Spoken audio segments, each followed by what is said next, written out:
সূরা আল কাসাস। বিসমিল্লাহির রহমানির রহিম। তাসিন মিম। এ হচ্ছে সুস্পষ্ট কিতাবের আয়াত। হে নবী, এই আয়াতসমূহের মাধ্যমে আমি তোমাকে মুসা ও ফেরাউনের কিছু ঘটনা ঠিক ঠিক করে বলে দিতে চাই। এটা তাদের জন্য যারা আল্লাহ তাআলার উপর ঈমান আনে। ঘটনাটা ছিল এই, ফেরাউন আল্লাহর জমিনে অনেক শক্তিশালী হয়ে উঠেছিল। সে তার দেশের অধিবাসীদের বিভিন্ন শ্রেণীতে বিভক্ত করে রেখেছিল। সে তার একটি দলকে হীনবল করে রেখেছিল। সে তাদের পুত্রদের হত্যা করত এবং নারীদের জীবিত রেখে দিত। অবশ্যই সে ছিল জমিনে বিপর্যয় সৃষ্টিকারী ব্যক্তিদের একজন। ফেরাউনের এসব নিপীড়নের মোকাবেলায় সে জমিনে যাদের হীনবল করে রাখা হয়েছিল তাদের উপর কিছুটা অনুগ্রহ করতে এবং আমি তাদের ফেরাউনের সেবাদাস থেকে উঠিয়ে দেশের নেতা বানিয়ে দিতে আর তাদের এ জমিনের উত্তরাধিকারী বানিয়ে দিতে চাইলাম।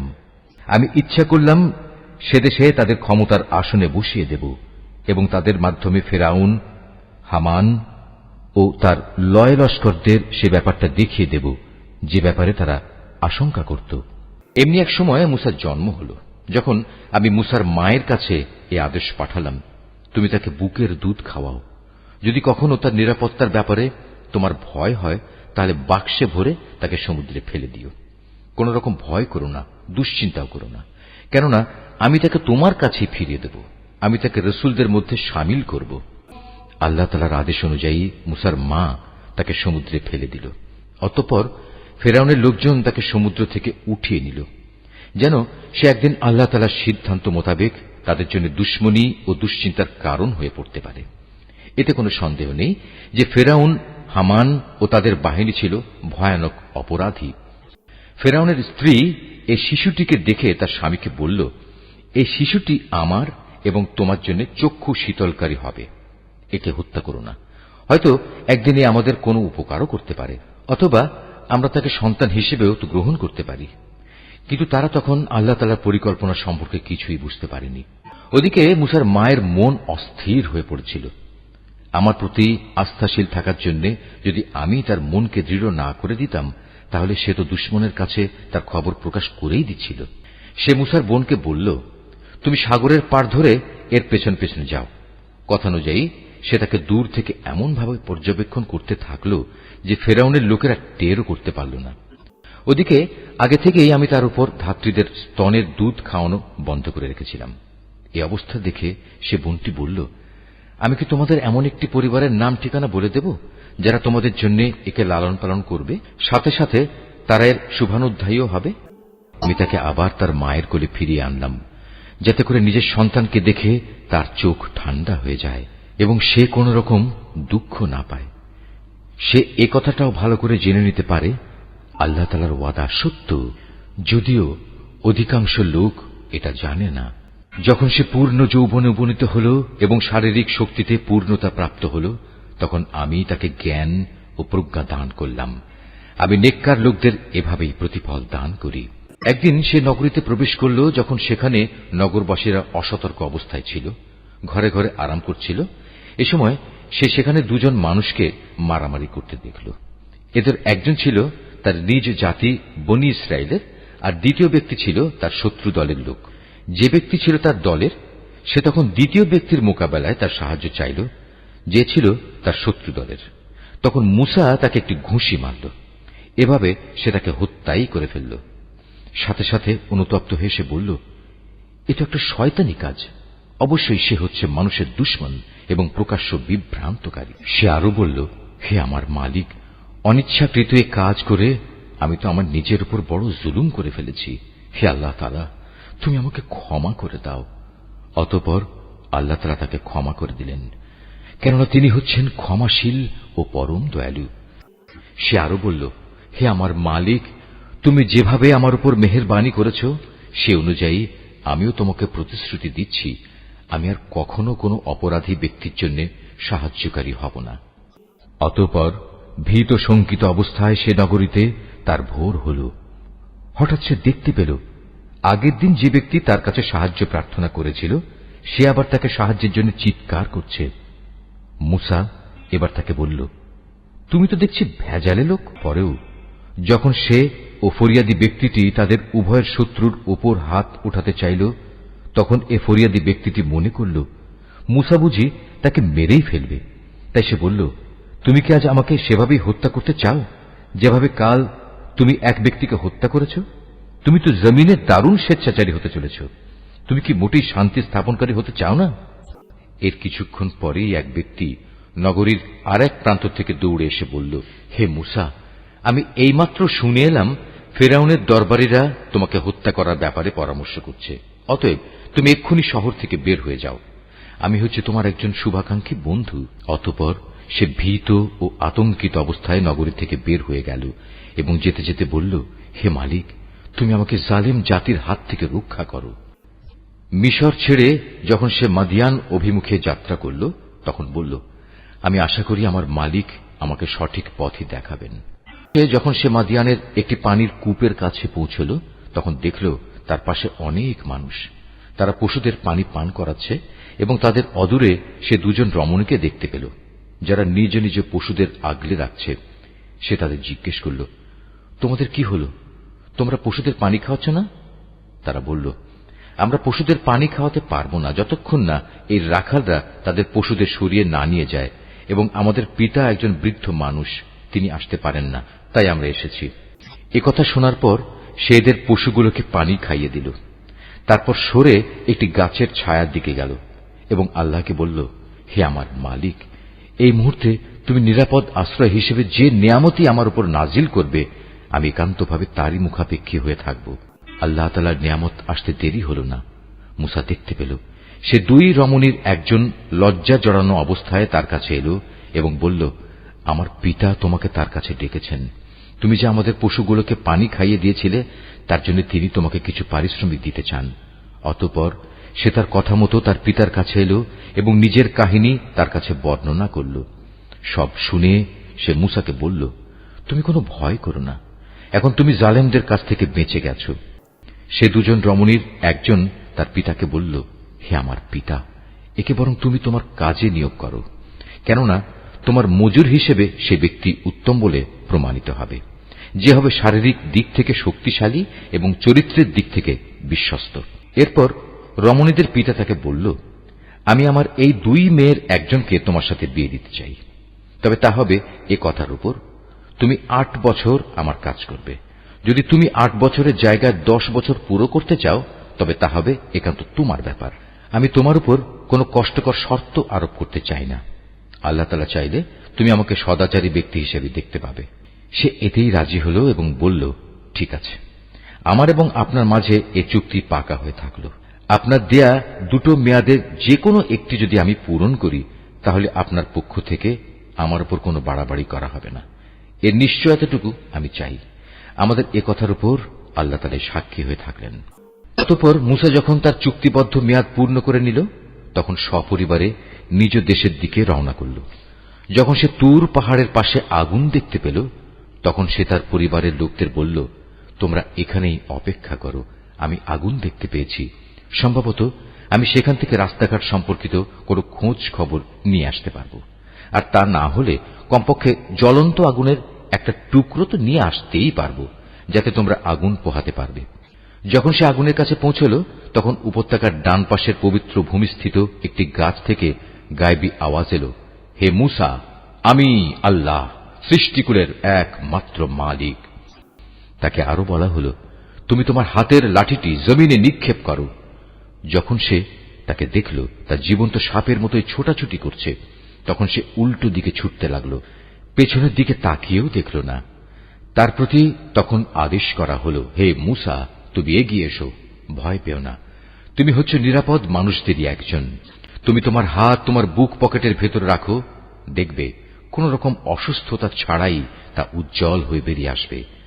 মন থেকে ভয় দূরীভূত করার জন্য তোমার হাতের বাজু তোমার বুকের সাথে মিলিয়ে রাখো।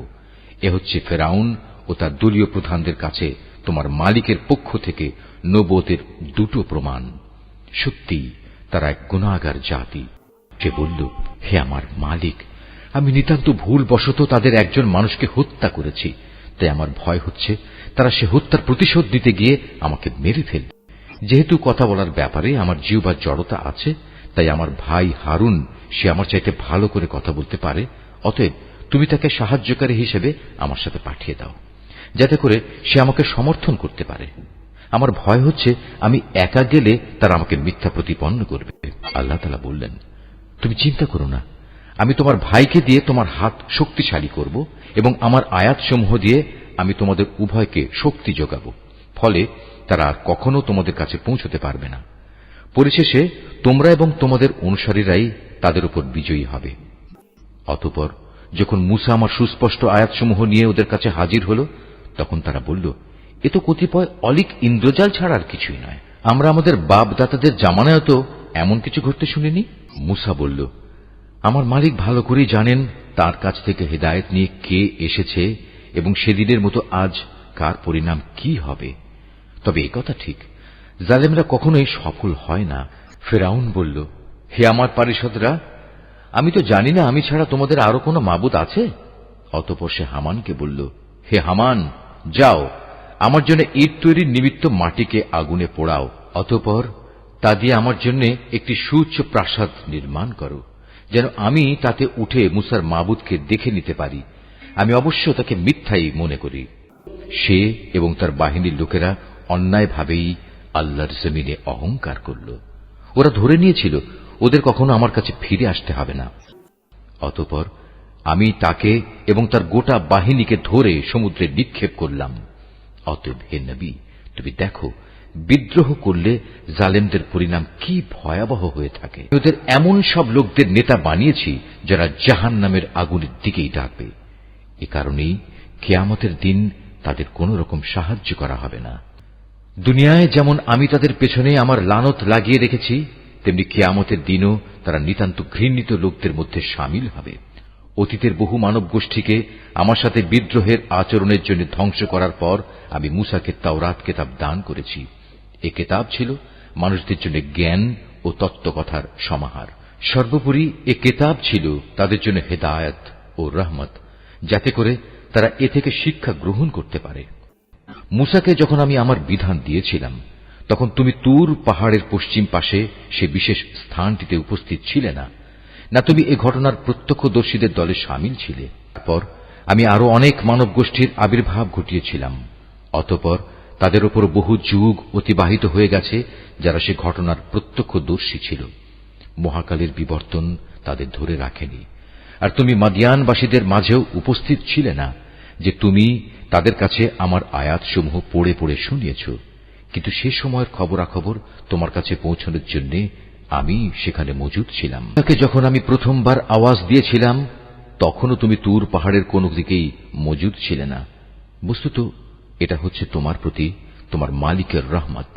তিনি তোমাকে এসব অবহিত করেছেন, যাতে করে এর মাধ্যমে তুমি এমন এক সম্প্রদায়কে সতর্ক করতে পারো যাদের কাছে তোমার আগে কোনো সতর্ককারী আসেনি, যে তারা উপদেশ গ্রহণ করবে।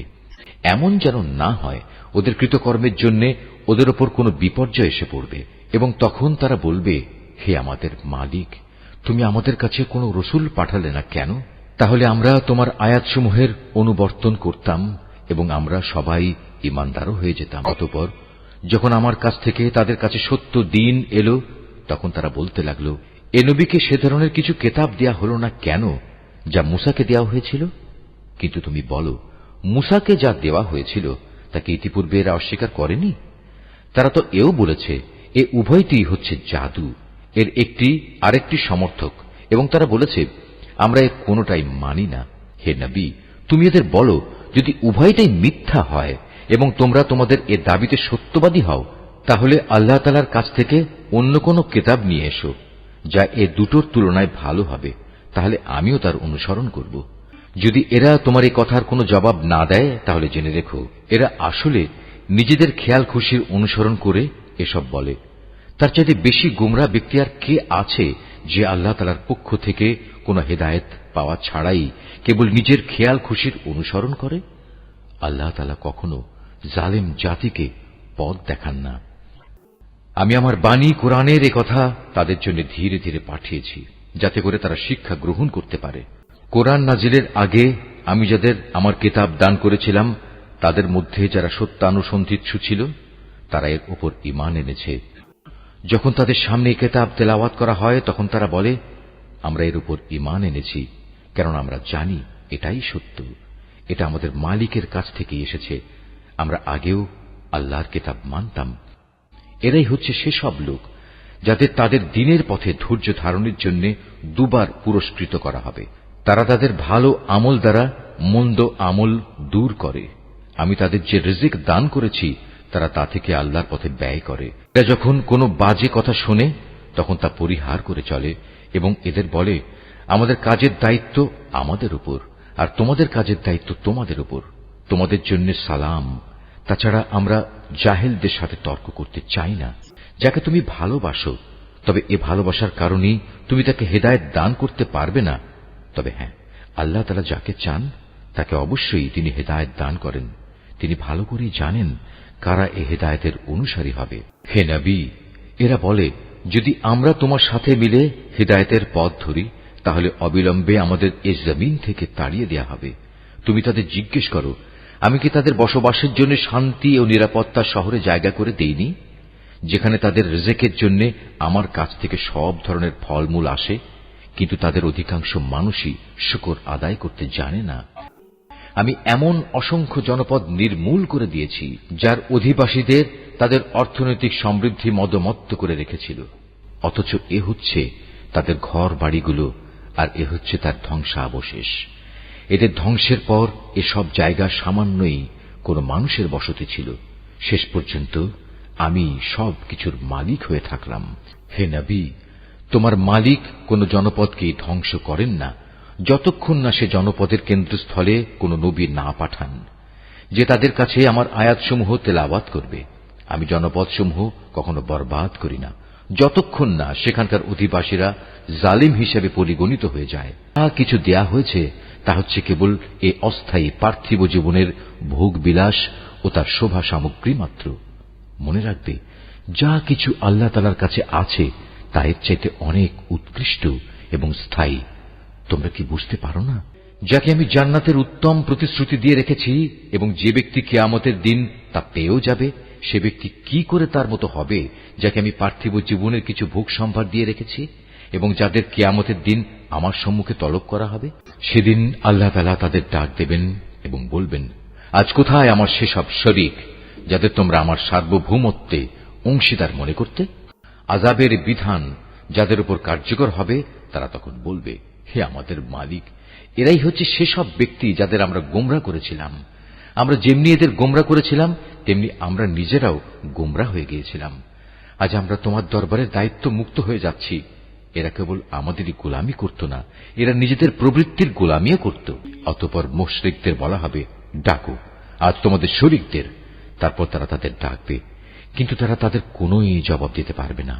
ইতিমধ্যে মুশরিকরা নিজের চোখেই আযাব দেখতে পাবে। কত ভালো হতো যদি এরা সঠিক পথের সন্ধান পেত। সেদিন আল্লাহ তাআলা পুনরায় তাদের ডাক দেবেন এবং বলবেন, নবীদের তোমরা কি জবাব দিয়েছিলে? সেদিন তাদের মনের উপর থেকে সব বিষয় হারিয়ে যাবে। তারা একে অপরের কাছে কোনো কথা জিজ্ঞেস করার সুযোগ পাবে না। তবে যে ব্যক্তি তওবা করেছে এবং ঈমান এনেছে, নেক আমল করেছে, তার কথা আলাদা। আশা করা যায় সে মুক্তিপ্রাপ্তদের দলে শামিল হবে। হে নবী, তুমি তাদের বলো, তোমার মালিক যা চান তাই তিনি পয়দা করেন এবং তাদের জন্য যে বিধান তিনি পছন্দ করেন তাই তিনি জারি করেন। এ ব্যাপারে তাদের কারোরই কোনো ক্ষমতা নেই। নিঃসন্দেহে আল্লাহ তাআলা মহান, ওদের শিরক থেকে তিনি অনেক ঊর্ধ্বে। তোমার মালিক আরো জানেন যা কিছু এদের অন্তর গোপন করে এবং যা কিছু এরা প্রকাশ করে। আর তিনি মহান আল্লাহ তাআলা, তিনি ছাড়া আর কোনো মাবুদ নেই। সমস্ত তারিফ তার জন্য দুনিয়াতে যেমন এবং আখিরাতেও তেমনি।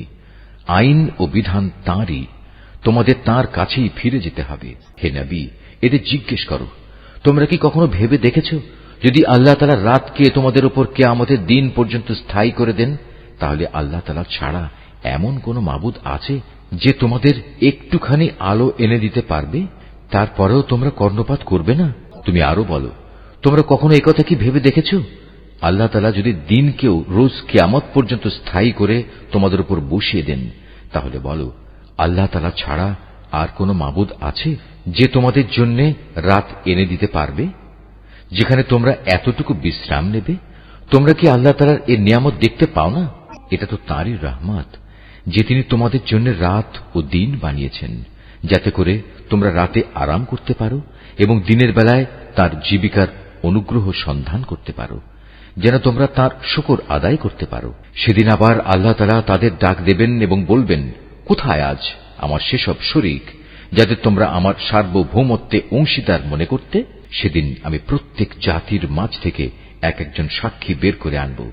অতঃপর তাদের বলবো, তোমরা সবাই তোমাদের পক্ষে দলিল প্রমাণ হাজির করো।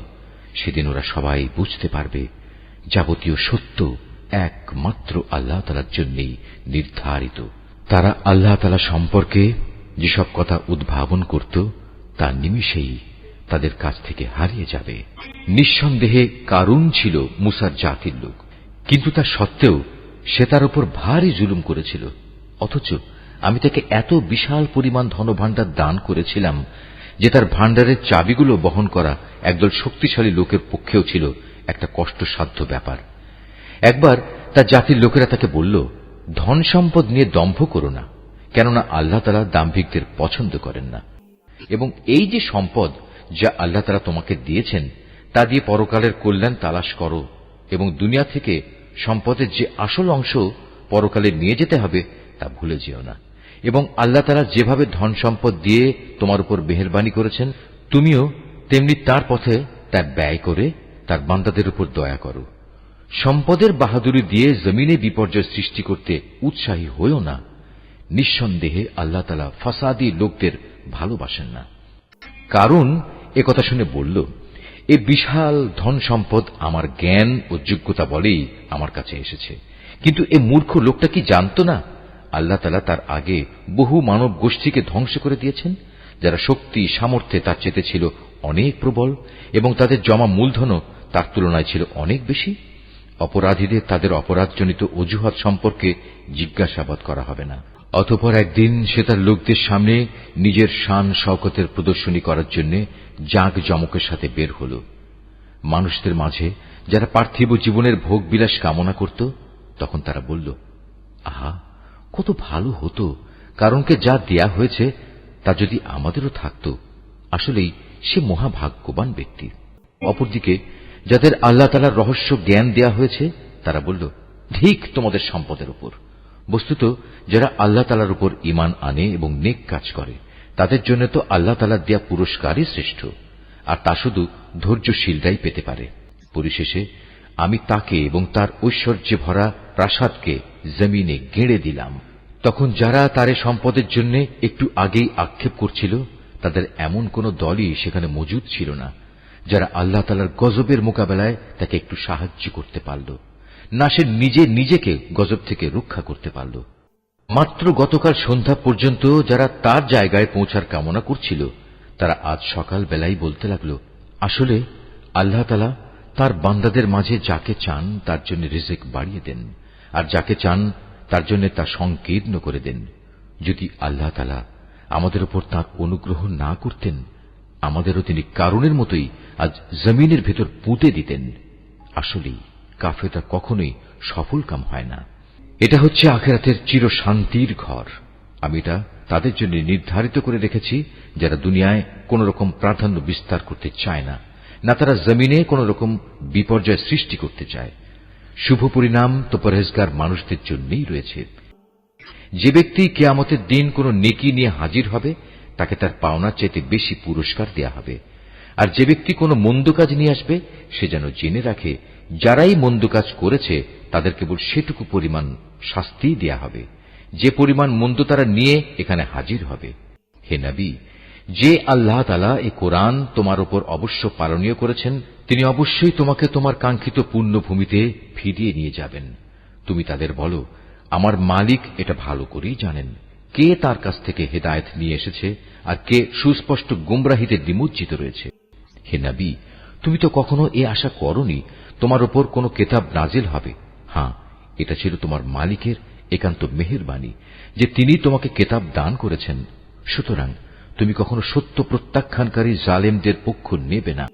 দেখো, এমন যেন কখনো না হয় যে তোমার উপর আল্লাহ তাআলার আয়াতসমূহ নাজিল হবার পর তারা তোমাকে এর অনুসরণ থেকে বিরত রাখবে।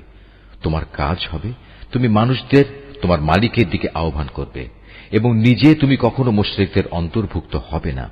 কখনো আল্লাহ তাআলার সাথে তুমি অন্য কোনো মাবুদকে ডেকো না। তিনি ব্যতীত অন্য কোনো মাবুদ নেইও। তার মহান সত্তা ছাড়া প্রতিটি বস্তুই ধ্বংসশীল। যাবতীয় সার্বভৌমত্ব তাঁর জন্যই এবং তোমাদের সবাইকে তাঁর কাছেই ফিরে যেতে হবে।